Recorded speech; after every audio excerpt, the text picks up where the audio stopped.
Hello students, welcome back to my YouTube channel. Students, आज हम जो आपका सब्जेक्ट है entrepreneurship and small business management, उसमें हम डिस्कस करेंगे various forms of business organisation. कौन कौन से वेरियस फॉर्म्स होते हैं आपके बिजनेस ऑर्गेनाइजेशन के। ठीक है, तो ये आपके यूनिट 5 का टॉपिक है, इम्पॉर्टेंट टॉपिक है। ठीक है, इसको हम डिस्कस करते हैं।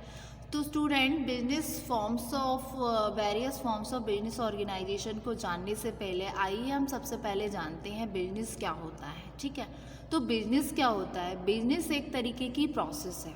बिजनेस क्या है? एक प्रक्रिया है जिसके द्वारा हम ये हेल्पफुल होती है कन्वर्ट करने के लिए जितने भी आपके इनपुट हैं इसको आउटपुट में कन्वर्ट करने में। ठीक है, उसके अलावा जो आपका एंटरप्रेन्योर है वो एस्टेब्लिश करता है एक बिजनेस, एस्टेब्लिश करता है बिजनेस, ये सब जानने के लिए कि कितने टाइप्स के बिजनेस हैं, क्या फॉर्म्स होते हैं आपके बिजनेस के। क्योंकि नॉलेज जो होती है अबाउट फॉर्म्स ऑफ बिजनेस वो एक बहुत ही इम्पॉर्टेंट एसेंशियल फीचर होता है एंटरप्रेन्योरशिप का। और हम सब्जेक्ट क्या पढ़ रहे हैं अपना? एंटरप्रेन्योरशिप। तो एंटरप्रेन्योरशिप में ये जानना बहुत ज़रूरी होता है किसी भी एंटरप्रेन्योर के लिए कि वो किस तरीके का बिजनेस करना चाहता है, क्या फॉर्म्स ऑफ बिजनेस ऑर्गेनाइजेशन वो एस्टेब्लिश करेगा। उसके अलावा बिजनेस क्या है? बिजनेस एक प्रोसेस है, एक प्रक्रिया है जिसके द्वारा ये हेल्पफुल होती है, ये कन्वर्ट करती है आपके इनपुट को आउटपुट की टर्म में, यानी कि ये एक तरीके से आपकी ट्रांसफॉर्मेशनल प्रोसेस होती है। तो स्टूडेंट, जानते हैं हम main forms of business organisations को। तो students, main forms of business organisation में फर्स्ट आता है आपका, जो कि है आपका सोल प्रोप्राइटरशिप। ठीक, पहला आता है आपका सोल प्रोप्राइटरशिप। उसके अलावा joint Hindu family business. Third है आपका पार्टनरशिप। फोर्थ आता है आपका जॉइंट स्टॉक कंपनी। और फिफ्थ आता है आपका कोऑपरेटिव बिजनेस वेंचर्स। तो स्टूडेंट्स, ये आपके टोटल 5 टाइप्स के 5 फॉर्म्स हो गए बिजनेस ऑर्गेनाइजेशन के। उसको हम 1 बाय 1 डिस्कस करेंगे। तो सबसे पहले स्टूडेंट हम डिस्कस करते हैं हमारा फर्स्ट फॉर्म जो है, जो कि है आपका सोल प्रोप्राइटरशिप। ठीक है, ये फॉर्म जो है ऑर्गेनाइजेशन का, ये सबसे ज़्यादा पुराना, बहुत ज़्यादा ओल्डेस्ट और मोस्ट सॉट है आफ्टर फॉर्म ऑफ एंटरप्राइज। ठीक है, उसके अलावा सोल प्रोप्राइटरशिप क्या है? ये फॉर्म ऑफ बिजनेस ऑर्गेनाइजेशन है जिसमें कोई भी इंडिविजुअल इन्वेस्ट करता है अपना खुद का कैपिटल। सपोज़ कीजिए मुझे कोई ऑर्गेनाइजेशन शुरू करनी है या मैं खुद से कुछ करूँगी, जब कोई बिजनेस एस्टेब्लिश करूँगी और मेरे बिजनेस का फॉर्म होगा सोल प्रोप्राइटरशिप, उस सिचुएशन में मैं क्या करूँगी? मैं कौन सा फॉर्म अपनाऊँगी बिजनेस ऑर्गेनाइजेशन में? वो होगा आपका सोल प्रोप्राइटरशिप में। उसमें क्या है? मैं अपना खुद का कैपिटल इन्वेस्ट करूँगी, सारी चीज़ें मेरी खुद की होंगी। ठीक है, तो sole proprietorship is a form of business organisation in which an individual invest his own capital. ठीक है, यहाँ तक clear? Uses his own skills. अब मैं क्या कर रही हूँ? जो स्किल्स है वो भी मैं अपनी खुद की लगा रही हूँ, कैपिटल भी मेरा अपना है और स्किल्स भी अपनी है, और साथ ही साथ जो इंटेलिजेंस है वो है आपकी मैनेजमेंट में। ठीक है, of its affairs and is solely responsible for the results of its operations. यानी कि सोलली क्या रिस्पॉन्सिबल होंगी? जो भी रिजल्ट्स आएंगे उसके लिए कौन रिस्पॉन्सिबल होंगी? मैं रिस्पॉन्सिबल होंगी। और इस बिजनेस कंसर्न में जो भी ओन्ड और ऑपरेटेड होता है किसी भी एक पर्सन के द्वारा, वो कहलाता है आपका सोल प्रोप्राइटर। ठीक है, उसके अलावा जो पर्सन कैरी ऑन करता है बिजनेस को एक्सक्लूसिवली बाय एंड और फॉर और हिमसेल्फ, और वो क्या है? जो कैरी ऑन बिजनेस करता है exclusively by and for himself, वो कहलाता है आपका सोल प्रोप्राइटर। ठीक है, इसके अलावा इसके बहुत सारे फीचर्स होते हैं जो आपका सोल प्रोप्राइटरशिप होती है। इसमें क्या होती है कि सिंगल ओनरशिप हो गया, एक पर्सन का कंट्रोल है, अनडिवाइडेड रिस्क होता है, अनलिमिटेड लाइबिलिटी होती है। ठीक है, अब स्टूडेंट, अब सेकंड टाइप है आपका, वो हो गया आपका पार्टनरशिप फर्म। तो पार्टनरशिप फर्म को हम देखते हैं स्टूडेंट्स। पार्टनरशिप फर्म क्या है?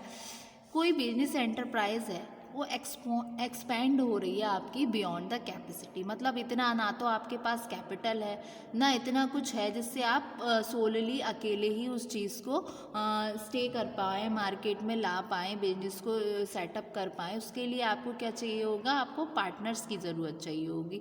तो सिचुएशन में क्या है, as business enterprise expands beyond the capacity of a single person, a group of persons have joined hands together and supply the necessary capital and skills.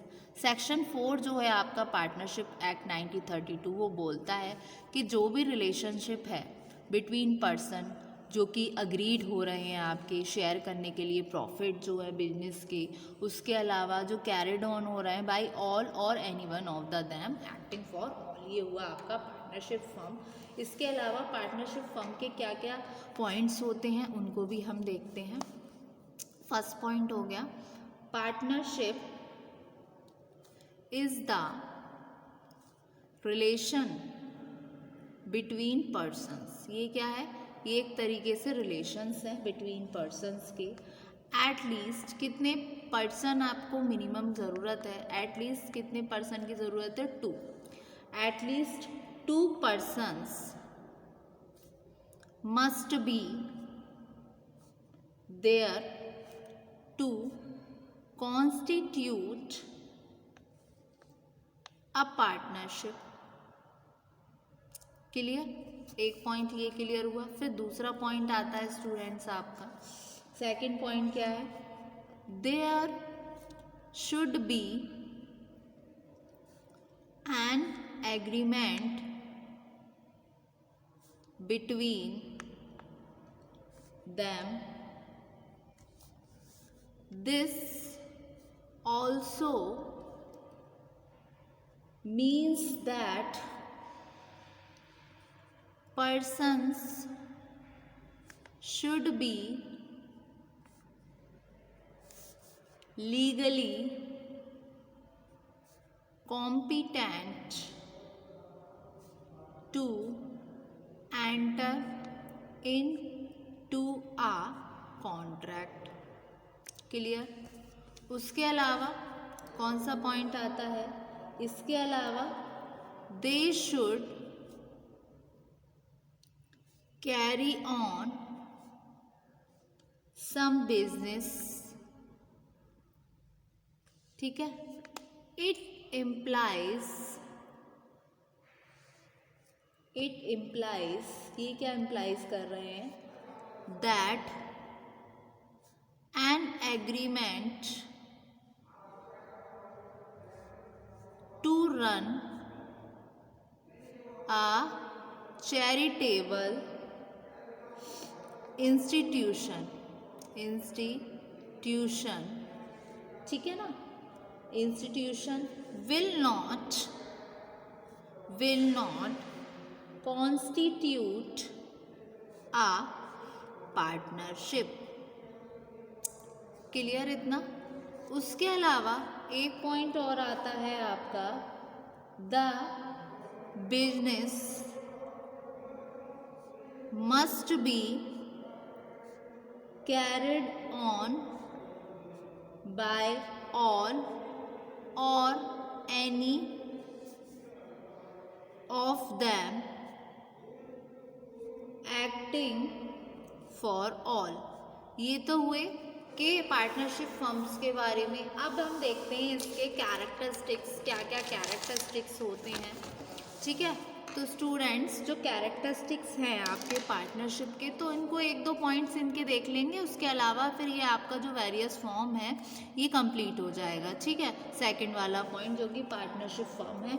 तो कैरेक्टरिस्टिक्स ऑफ पार्टनरशिप, इसके हम characteristics को देखेंगे। Just छोटे छोटे से points को हम डिस्कस करेंगे।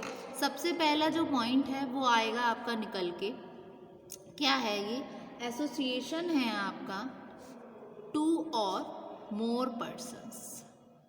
क्या हो गया, ठीक है, एसोसिएशन हो गया 2 या 2 से अधिक पर्सन्स का, जिसमें मैक्सिमम हो सकते हैं आपके 10 बैंकिंग बिजनेस में। ठीक है, उसके अलावा 20 होते हैं आपके नॉन बैंकिंग बिजनेस में। क्लियर ये वाला। उसके अलावा क्या है, एक कॉन्ट्रैक्चुअल रिलेशनशिप है ये, मतलब आपस में कॉन्ट्रैक्ट ही तो हो रहा है दोनों के बीच, दो या दो से अधिक के एम्प्लॉयज़ के बीच जो पार्टनर्स हैं। रिटन या फिर आपका oral agreement among the partners, ठीक है, ये वाला पॉइंट्स। उसके अलावा next point, existence of lawful business. Next, sharing of profit and losses, ठीक है ना। फिर आ गया आपका कोई भी इसमें no separate legal entity of the firm, entity of the firm. फिर क्या हो सकती है आपकी लायबिलिटी जो है वो अनलिमिटेड लायबिलिटी होगी, ठीक है। और क्या करेंगे, और एक तरीके से ये रिस्ट्रिक्शन है इसमें ऑन ट्रांसफ़र ऑफ इंटरेस्ट।